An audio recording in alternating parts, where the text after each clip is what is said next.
नमस्कार मंडळी, हरे कृष्ण. मी प्रीती काटकर स्वागत करते आहे तुमचं आपल्या आणखीन एका व्लॉगमध्ये. हा व्लॉग आहे 28 मार्चचा, म्हणजे ज्या दिवशी आमची ॲनिव्हर्सरी होती आणि त्याच दिवशी आम्ही मंदारचं अन्नप्राशनसुद्धा केलं होतं. तर हे बॅनर माझ्यासाठी खरंच खूप मोठं सरप्राईज होतं. हे आम्ही असं काही ठरवलं नव्हतं की बॅनर वगैरे बनवायचं, अगदी साध्या पद्धतीने करायचं असं ठरवलं होतं.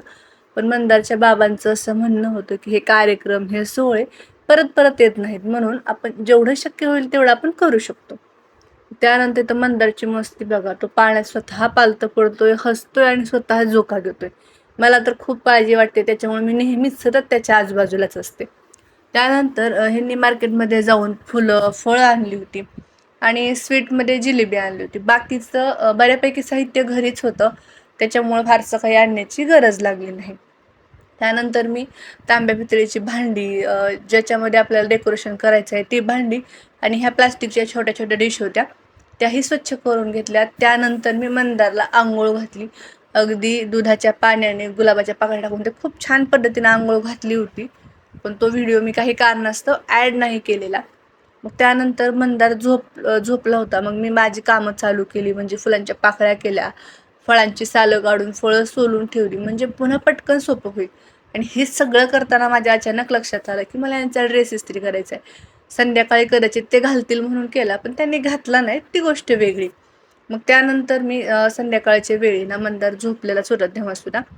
मग तेव्हा हे थोडंसं प्री प्लॅनिंग करून ठेवलं, म्हणजे अगोदरच सगळं तयार किचनवरती करून ठेवलं, म्हणजे नंतर डायरेक्ट डेकोरेशन करता येईल. मग त्यानंतर मी अगदी साधं सिंपल आवरून घेतलं, कारण फार आवरायला वेळही नव्हता आणि मंदारमुळं ते जमलं नाही, कारण हे सगळं डेकोरेशन करायला मी एकटी होते, मला मदतीला कोण नव्हतं. आणि त्यामुळं आणि सोबतीला मंदार होताच राडा घालायला, पसारा करायला.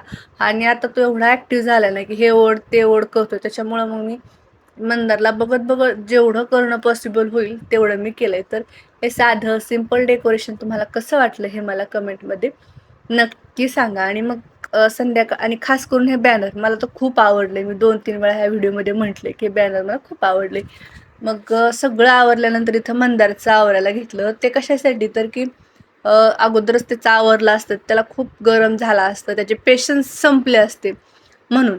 मग त्यानंतर सुरुवातीलाच मी इथं औक्षण करून घेतलं आणि त्याला खीर भरवून घेतली. खीर मी अगदी साधीच आपली रेग्युलर जी तांदळाची दूध खीर बनवतो ना, ती बनवली होती. म्हणजे नो शुगर, नो साल्ट, हे मलाही माहिती. मी त्याला मीठ आणि साखर देणारच नाही आहे. आणि त्या दिवशी थोडंसं खाऊ घातलं, त्यात दही नव्हतंच. पण आता अचानक खजूर आणायला जायला कोण नव्हतं आणि हे पण त्यांच्या जॉबवरती गेले होते. त्याच्यामुळे मग मी आपली रेग्युलर केली होती. माझं औक्षण आणि खीर भरवून झाल्यानंतर सगळ्यांनी त्याला एक-एक करून औक्षण करून घेतलं. खीर भरवली. प्रत्येकाने वेगवेगळे पदार्थ भरवले, म्हणजे त्यानं खाल्ले नाहीत, त्याला फक्त टेस्ट करायला दिली. आणि मंदार काही केल्या तर ह्याच्यावरती बसत नव्हता. तो घसरत तर होता किंवा रडत तर होता. म्हणून मग इथं मंदारच्या आजीनं त्याला मांडीवरती घेतलं होतं आणि त्यांनी औक्षण करताना मी मांडीवर घेऊन बसले होते. ही मंदारची पणजी आणि ही खाली बसलेली मंदारची आजी. मंदारच्या पणजीनेही त्याचं औक्षण करून घेतलं. त्याला जिलेबी भरवली म्हणजे टेस्ट केली फक्त. आणि तो काही एवढा मोठा नाही आहे की लगेच खाईल सगळं.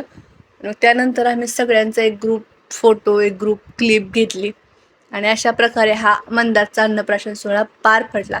आणि हा सोहळ्याला, म्हणजे ह्या कार्यक्रमाला ज्या महिलांना बोलवलं होतं, मग त्यांना रिकाम्या हाती कसं पाठवायचं, हे आपल्याकडचे परंपरा किंवा संस्कार नाहीतच ना. मग त्यामुळे मी लाडू आणले होते, ते त्यांना दिले होते. मग महिला गेल्या. त्याच्यानंतर हा पसारा, कोणताही कार्यक्रम असेल, तयारी करायलाही खूप वेळ लागतो आणि तयारी केल्यानंतरचा हा जो काही पसारा आहे तो काढायला तर खूपच वेळ लागतो. त्याच्यानंतर मी भाजी आणि दूध खीर आधीच बनवली होती. माझ्या चपात्यासुद्धा बनवायच्या राहिल्या होत्या. थोडंफार आवराआवर केली आणि चपात्या बनवून घेतल्या आणि मग मस्तपैकी संध्याकाळी जेवण करून घेतलं. आणि जेवण केल्यानंतर रात्री झोपताना जेवढं पॉसिबल होईल तेवढा राडा काढला आणि बाकी तसंच ठेवून दिलं दुसऱ्या दिवशी सकाळसाठी.